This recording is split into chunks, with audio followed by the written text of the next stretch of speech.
هم مقام ولایت نیمروز است که تعدادی از مردم در ولایت منتظر هستند.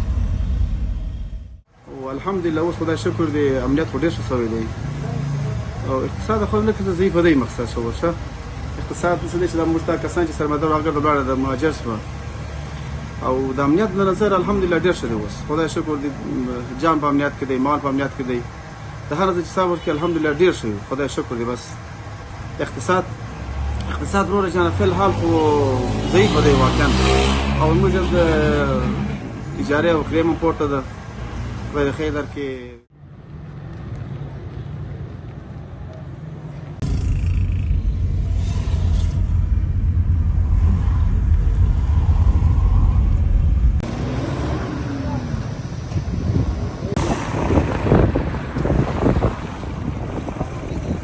سرک گمرک ولایت نیمروز است.